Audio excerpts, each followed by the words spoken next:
నమస్తే ప్రజా వాయిస్ కి స్వాగతం.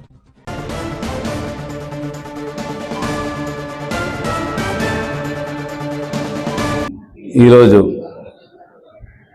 ప్రెస్ మీట్ ఎందుకు పెట్టడం జరిగిందంటే ఈ నెల 27న గణపతి నిమజ్జనం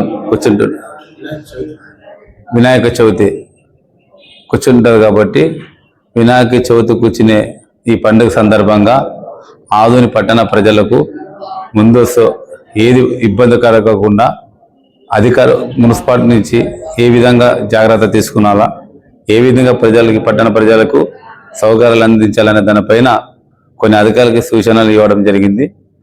ఆ సూచనలు ఆదోని పట్టణ ప్రజలకు కూడా చెప్పడం జరుగుతుంది. ఎందుకంటే మనం ఈ నిన్న వర్షాకాలంలో కూడా చాలా చోట్ల వంకలు నీళ్లు పారి ఇంతకుముందు కూడా చాలా అదే ప్యాచులు ఆల్రెడీ గుంతలు ఉన్నవి. ఆ గుంతలు కూడా ప్యాచులు చాలా చోట్ల ఉన్నవి. అదేవిధంగా ఈ వర్షం వల్ల నిన్న భారీ వర్షం వల్ల ఆ గుంతలు ఇంకా పెద్ద గుంతలై లేని చోటు కూడా ఎక్కడన్నా మళ్ళీ ప్యాచులై గుంతలు చాలా టౌన్ మొత్తం చాలా విధంగా రోడ్లు డ్యామేజ్ అయినవి. ఆ రోడ్లు డ్యామేజ్ అయిన వల్ల పట్టణ ప్రజలకు రేపు నిమజ్జనం కూడా అందరికీ చాలా ఇబ్బందికరంగా ఉంటుంది. కాబట్టి మున్సిపల్ అధికారులకి అందరి ఇంజనీర్ సెక్షన్కి కమిషనర్కి సూచనలు ఇవ్వడం జరిగింది. ఎందుకంటే ముందస్తు ఎస్టిమేట్లు దానికి సంబంధించిన ప్యాచ్లు ఎక్కడ పూర్తిగా డ్యామేజ్ అయిన రోడ్లు ఎక్కడ ప్రజలకు ఇబ్బంది ఉంది అవన్నీ అధికారులు పై చూసుకొచ్చి ఎక్కడ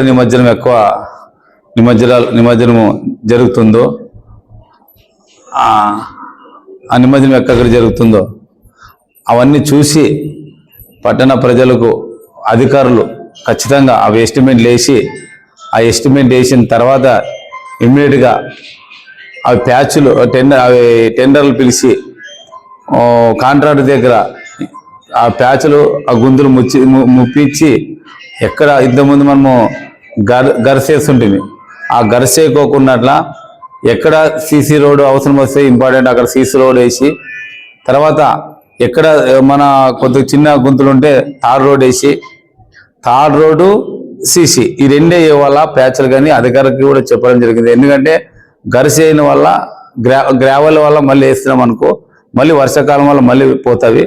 అట్లా పోకోకున్నట్లా కొంతమంది మనకు ఫ్యూచర్ మళ్ళీ ముందుకు రావాలంటే ఖచ్చితంగా సీసీ తార్ రోడ్డు ఈ రెండు వేయమని అధికారులకి ఆదేశాలు ఇవ్వడం జరిగింది. ఖచ్చితంగా అధికారులు కూడా మళ్ళీ కూర్చుని మీటింగ్ చెప్పి ఖచ్చితంగా ఇవన్నీ ఎక్కడ ప్యాచ్లు ఉండవని ఖచ్చితంగా ప్యాచ్లను ముప్పించి ఖచ్చితంగా చేస్తామని ఈ విధంగా చైర్మన్ మేము కౌన్సిలర్ అందరూ నిర్ణయం తీసుకుని చెప్పడం జరిగింది. కాబట్టి ఖచ్చితంగా ఎప్పుడు ముందస్తు ఇట్లా జాగ్రత్త తీసుకుని చేస్తే ఏదైనా మనకు ఉపయోగపడుతుంది. అదే నిన్న కూడా నేను వరదల్లో చాలా మంది టౌన్లో నీళ్లు రావడం కారణం కూడా మనం ముందస్తు కొన్ని వంకలు మనం తీసుకోలేక అవి జాగ్రత్త చేసుకోలేక ఈరోజు మన పట్టణంలోకి నీళ్లు చాలా రావడం జరిగింది. కాబట్టి ఈ విషయం కూడా ముందుగా అధికారులకి పిలిపించి ఈ విధంగా చెప్పడం జరిగింది. తర్వాత నా డిమాండ్ ఖచ్చితంగా నిన్న వాటర్ ఏ ఇంట్లో పోయినా ఏ వార్డులో పోయినారో నష్టపోయిన పేద ప్రజలకు వాళ్ళకి ఖచ్చితంగా ఈ కూటమి ప్రభుత్వం ఎవరో పోయినా అధికారులు పంపించి రెవెన్యూ వాళ్ళని ఖచ్చితంగా ఎస్టిమేట్ వేయించి ఎమ్మెల్యేలకు ఖచ్చితంగా వాళ్ళకి నష్టపరం ఇవ్వాలని వైఎస్ఆర్ కాంగ్రెస్ పార్టీ డిమాండ్ చేస్తుంది. ఎందుకంటే చాలా మంది ప్రజలు నష్టపోయినారు, తినే బియ్యం గింజలతో సహా వస్తువులతో సహా నష్టపోయినారు. కాబట్టి వాళ్ళకి అందరూ కూడా ఖచ్చితంగా గవర్నమెంట్ నుంచి న్యాయం ఏమన్నా నష్టపరం ఇవ్వాలని వైఎస్ఆర్ కాంగ్రెస్ పార్టీ డిమాండ్ చేస్తుంది. నేను Narasimhulu municipal vice chairman YSR Congress party.